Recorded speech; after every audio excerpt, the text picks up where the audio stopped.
After all these years, so I first started voice acting in 2004, and I've been attending conventions as a guest since 2005. And it's wild to me just how much the fandom has grown.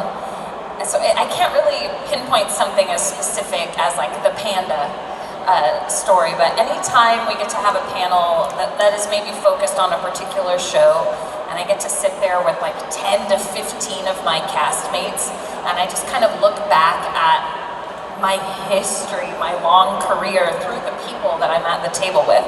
You know, there could be folks who just got started a handful of years ago, down to someone who, you know, is a veteran like me, and then someone who's been doing it even longer than us. You know, I was always amazed back in 2004 and 5 at the fandom surrounding Full Metal Alchemist. I'm like, this is so crazy, this is so cool, and it was on regular television at the time, but people were coming out in droves. Regular television? Regular TV. But then after that, there was Oron High School Host Club, and there were so many people there for that, and then after that there was the next thing, and there was Attack on Titan, and we just kept kind of riding this wave, and each time I'm like, okay, this is it. You know, after this, there won't be something else. And then My Hero Academia, and then, and it just keeps going, and so it's all amazing. And for those that don't know, a regular TV is something which doesn't have internet and streaming services. Yeah. I know. Right? Who had a regular TV? Go ahead. Okay. There's quite a few. But you actually brought up a really good point there where you talked about meeting other cast members from shows, because a lot of people don't realise not all stood in a room together recording these. Right. It's all separate, and the majority of the time I've spoken to people like yourselves and they've went, oh, this is the first time we've met in person, we met at a convention, we've met here. A lot of people don't understand the process of it. Could be you sat at home in your little sound booth recording it, or recording it in a studio. So what's it like getting to meet other cast members that maybe you've been technically working with for 4 or 5 years, and then meeting them in person? Must be a bit of a weird experience. I don't know. Yeah, it's amazing.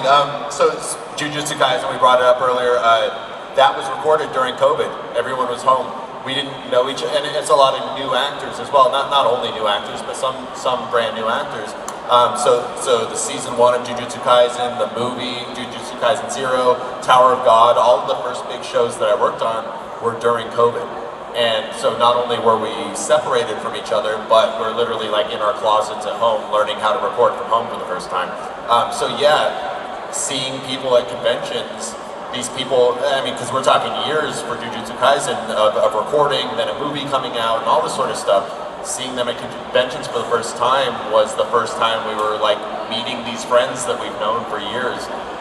It wasn't until Dallas, when I came to Dallas, that it felt like there was this community of actors working in the same building together, which I loved. But yeah, for the most part, you just don't see them outside of these conventions. So I often think of this as like, oh, I'm going out and seeing my friends when I go to a convention. Yeah, I mean, I think it's also like you said, the only time we see each other typically is at a convention or passing each other in the hallway. And I've met like my true like lifelong friends like through these shows. Like when I first started, my first role was Azusa from K-On!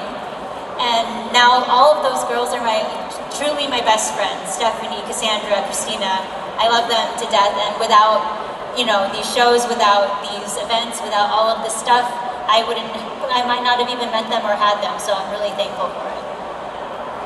We recorded most of the Owl House for Disney during the pandemic, and when it finished after season 3, Disney did this enormous wrap party, and they asked us to dress up like we were going to the Academy Awards.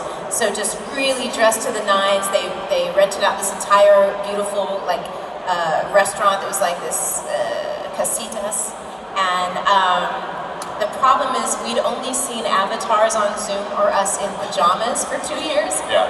So the first hour of this party was really awkward because nobody knew who anybody was. Like, I'd be like, no name tags. No name tags. No nothing. So we all looked amazing, but we were in line for maybe the photo booth, and I would say, oh, I'm Mela, and they're like, oh my gosh, you're Kikimora. I'm the person I'm the illustrator, I'm the animator, and I'm like, oh my gosh. And the director, nobody knew who anybody was, and we thought eventually someone would pick up a mic and be like, hey guys, it was really wonderful that we we all work together. We were there for 3 hours and there was nothing. It was just a bunch of people trying to figure out, Marco Polo, like who are you? And so for 3 hours we just kind of figured out, this is what you look like when you're not in your pajamas on Zoom.